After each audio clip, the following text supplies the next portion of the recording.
अच्छा जी, for example हमारे पास ये एक हाइड्रोफिलिक मटेरियल है जो कि वाटर में सॉल्युबल होता है। इसके ऊपर अगर हम एक वाटर ड्रॉपलेट ऐड करते हैं, ठीक है? उसके बाद इस वाटर ड्रॉपलेट के अंदर सरफेक्टेंट ऐड है।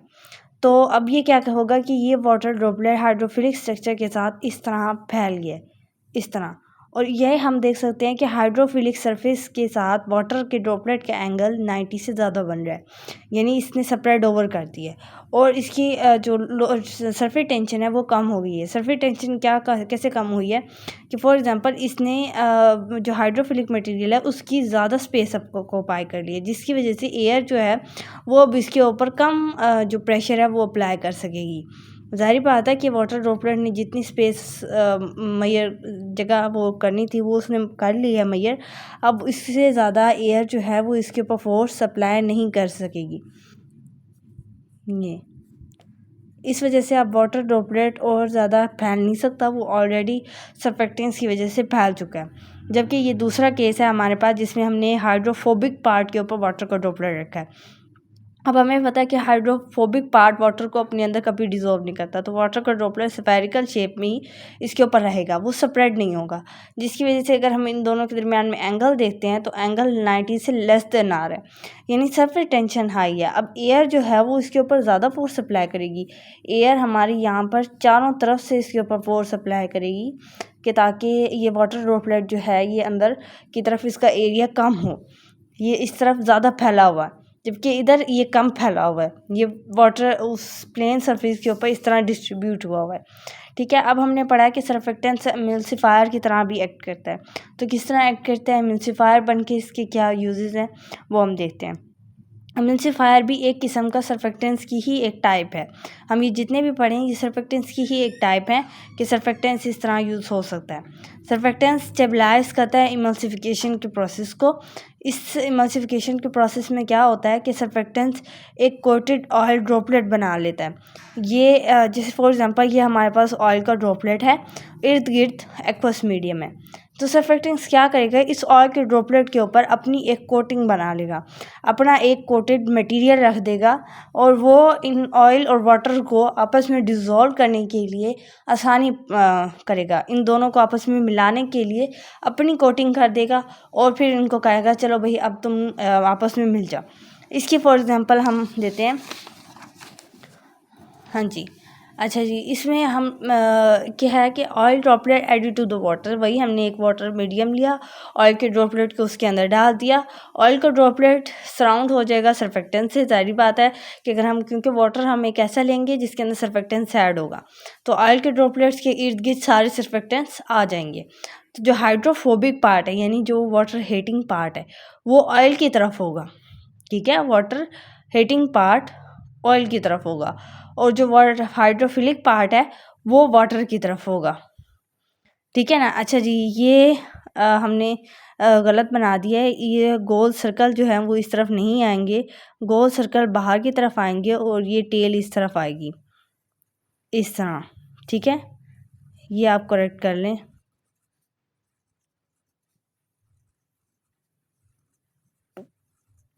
ठीक है, इस तरह, और ऑयल ये यहाँ पर है। ठीक है, अब surfactants as a forming agent. अब फॉर्म क्या होती है, फॉर्म वही होती है कि हम लोग देखते हैं कि बाज़ औक़ात जब हम शैम्पू इस्तेमाल कर रहे होते हैं तो उसमें एयर बबल्स बन जाते हैं, तो उसे फॉर्म कह सकते हैं। सरफेक्टेंट्स उन बबल्स को फॉर्म करने के लिए भी बहुत एक अहम अपना रोल अदा करती है। फॉर्म क्या है कि it consist of a gas covered with a thin water film. ये एक किस्म की गैस ही है, एक एयर बबल है जिसके अंदर हमारे पास गैस फिल होती है और इसके ऊपर हमारे पास थिन एक वाटर की फिल्म होती है। ठीक है, और ये इसमें भी सरफेक्टेंस का रोल है, सरफेक्टेंस इसको बनाती है। सरफेक्टेंस के मॉलिक्यूल जो हैं अब्जॉर्ब होते हैं between the interface of gas and liquid. अब इसमें सरफेक्टेंस के मॉलिक्यूल्स कहाँ हैं कि ये जो गैस है और ये लिक्विड की थिन फिल्म है, इसके दरमियान में जो एक लेयर बनती है ये सरफेक्टेंस की लेयर होती है। सरफेक्टेंस की लेयर लिक्विड के और वाटर के इन दोनों के दरमियान में बनती है। ठीक है, सरफेक्टेंस की लेयर यहाँ पर होगी और ये लिक्विड की थिन फिल्म है, ये गैस है, तो इन दोनों के दरमियान में सरफेक्टेंस के मॉलिक्यूल खुद को अरेंज कर लेते हैं और ये बबल बन जाता है। तो ये form bubble is created when the surface tension of water decreases. जाहिर बात है कि हमने सर्फेक्टेंस डाला है, सर्फेक्टेंस क्या जाते ही वाटर के अंदर सरफेस टेंशन को कम कर देगा और फिर ये बबल हमारे पास प्रोड्यूस होते हैं। क्यों प्रोड्यूस होते हैं? क्योंकि हम लोग क्या कर रहे हैं, सरफेस टेंशन वाटर की डिक्रीज़ कर रहे हैं और फिर उसके बाद क्या होता है कि जो वो वाला लिक्विड है उसके अंदर एयर इजीली डिज़ोल्व हो जाती है। वैसे एयर लिक्विड के अंदर डिज़ोल्व नहीं हो सकती, लेकिन अगर हमारे पास फॉर एग्जांपल एक बीकर में वाटर पड़ा हुआ हो और उस वाटर के अंदर हम कोई भी सर्फेक्टेंट्स डाल दें, तो अब क्या होगा कि वो एयर जो है वो वाटर में इजीली डिज़ोल्व हो जाएगी और वो किस फॉर्म में डिज़ोल्व होगी? इसी फॉर्म बनाएगी। जो गैस के मॉलिक्यूल्स हैं वो वाटर के अंदर चले जाएंगे और सर्फेक्टेंट्स उनको सराउंड कर लेगा और ऊपर उनके थिन वाटर की लेयर आ जाएगी। इस तरह ये वाटर और गैस आपस में सोल्युबल हो जाते हैं और इस तरह एयर बबल्स हमारे पास बन जाते हैं। ठीक है, अगर हम देखते हैं कि ये इस तरह के जो सर्फेक्टेंट्स हैं जो कि फॉर्म प्रोड्यूस करने में मदद देते हैं, वो हमारे पास शैम्पू में है और वो हमारे पास सोप में है। ये दो ऐसे रिएजेंट्स हैं जो कि एयर बबल्स फॉर्म करते हैं और इनमें सर्फेक्टेंट्स ही ऐड किया जाता है। तो ये सर्फेक्टेंट्स की इंपॉर्टेंस है ये कि ये कितने सारे यूजफुल प्रोडक्ट्स में यूज़ हो रहे हैं। ठीक है, उसके बाद जो अगर हमारा अगला है, ये एक क्वेश्चन है आप लोगों के लिए कि रेन वाटर जो है उसके अंदर क्या सर्फेक्टेंस होता है?